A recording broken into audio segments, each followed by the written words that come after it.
Hey guys, welcome to Section 3, Chapter 7 of the Algebra 1 program. And in this section, we are going to learn our third tool for solving systems of equations. Again, just to recap, in Section 1, we learned how to solve the systems by graphing. In the second section, we learned how to solve them by substitution.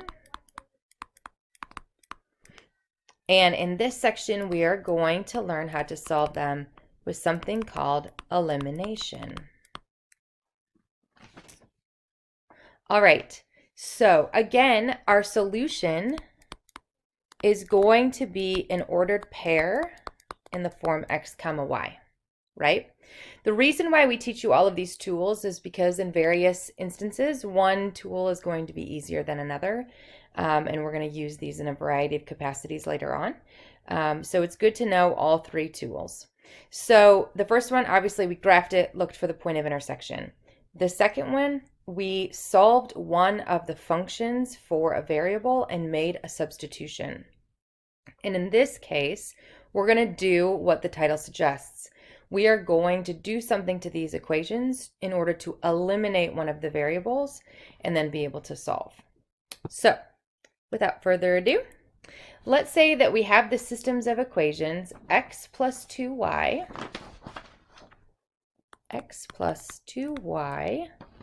equals 7 and 3x minus 2y equals negative 3. All right, so generally speaking, we are going to add or subtract these equations one from the other in order to eliminate a variable. And in order to be able to do that, one of the terms, either the x term or the y, they have to be the same number,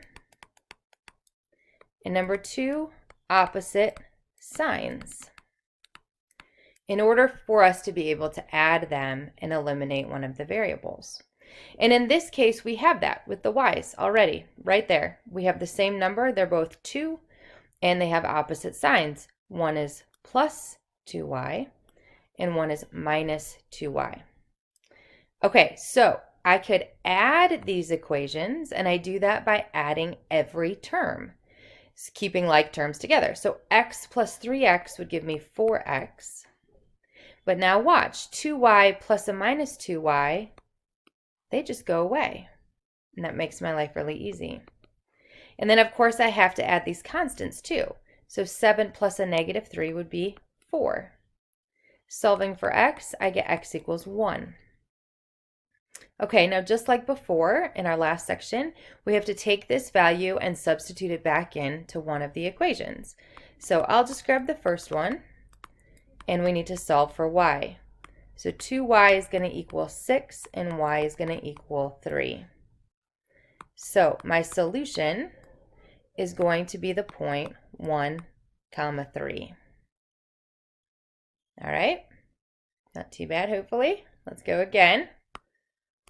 Let's say we have the system 5x plus 7y equals 77. And then 5x plus 3y equals 53. All right, remember what we said before. We need a term with the same number and opposite signs. Hopefully that will become pretty innate as we go through this, but sometimes it's nice to see it written out first.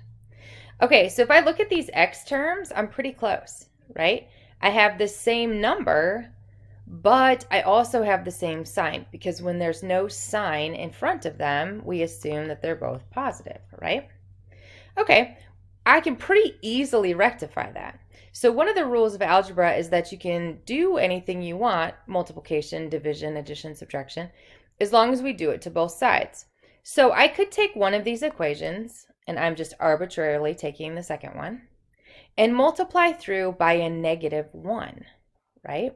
So if I multiply this second equation by negative 1, I'm going to end up with negative 5x minus 3y equals negative 53.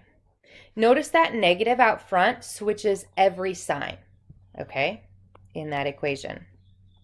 All right, so now if I rewrite this first equation down here, remember I didn't do anything to him.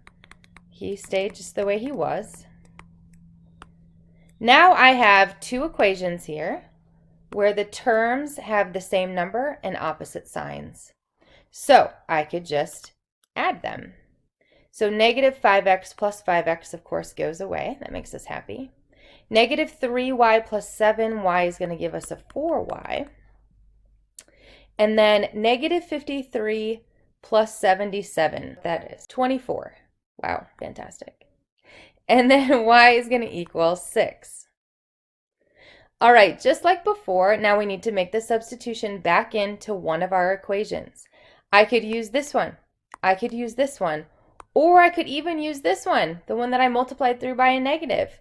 Any one of those three would work and should give us the same answer.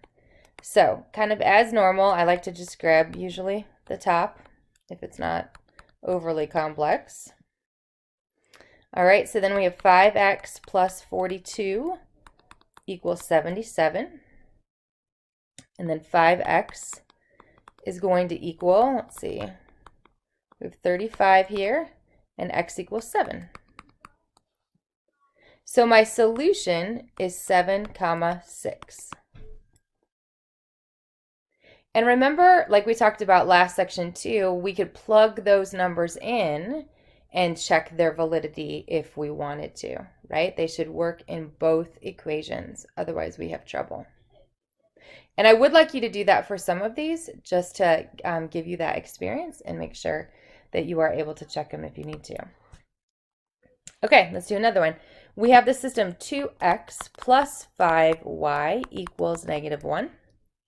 And x plus 2y equals 0. All right, now we really have trouble. So we're looking at our terms here. Neither term has a matching number or opposite signs, right? So we're going to have to do something to create a situation where we're going to be able to add these and eliminate one of the variables. And for me, the one that jumps out most readily is if I take this second equation and I multiply everybody by negative 2. Okay, so we get the 2x. Now, in all things algebra, we need to distribute. So negative 2 times 2y is going to be a negative 4y. And anything times 0 is still just 0. Now, you can rewrite this completely over here if it makes it easier. Rewrite that first equation and then write our new equation underneath. Or you can do what I did in the last problem and just write it underneath there. Sometimes that tends to be more confusing to students than rewriting it off to the side. So I'm going to show you both ways. You can do either. All right, now we are ready to add our equations. And of course, just like we constructed, our 2x minus 2x goes away. 5y minus 4y is just 1y. Negative 1 plus 0 is negative 1. And y is going to equal negative 1. So that was super nice and convenient. And now we're going to take that y equals negative 1 and plug it back into one of our equations. I'm going to choose the first one. And make sure you're substituting it incorrectly. This time we solved for y, so we need to make the substitution in for y here. 2x minus 5 equals negative 1. 2x, when we add 5, is going to be 4, and x equals 2. So my solution is 2, negative 1. Okay, I hope that you're feeling good. Let's see if we can crank out one or two more here, just so you are loaded up with as many examples as you can. Let's have the systems 3x plus 6y equals 6, and then 2x minus 3y equals 4. All right, again, I'm looking at my terms. I don't have matching numbers. I do have opposite signs here in the y, and that is going to be why I'm going to pick my number, pun intended. Did you catch that? That was fantastic. That's going to be why I'm going to pick the second equation to be the one that I manipulate here.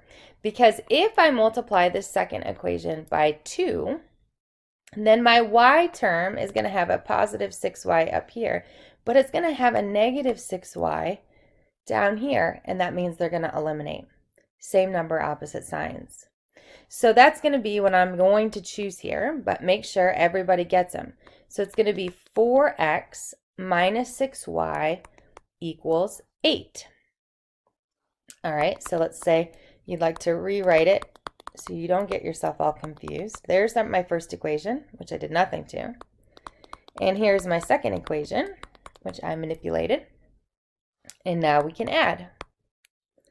And we get 7x. These 6y's better go away. That makes us happy. Equals 14. X equals 2. All right, now I'm going to take that x equal 2 and I'm going to plug it back in. I'm going to go ahead and just grab the first equation. Equals 6. So 6 plus 6y equals 6. And when I subtract 6, 6y is going to equal 0, and y is going to equal 0. Yes, you can get 0 as one of your numbers for your ordered pair here as part of your point. So don't stress about that, because that easily could cross the axis and would be very good. Okay, I'm going to do one more. I feel like a lot of students think that once they get the hang of this, these tend to be the easiest of the tools. So I want to make sure that you're feeling very comfortable. All right, let's say we have the system. Wow, that was like way out there. Let's say we have the system 4x minus y equals 6. And then 3x plus 2y equals 21. All right, I noticed looking at my terms, no matching numbers, but again, those y's have opposite signs. And I could very easily now multiply the top equation by 2.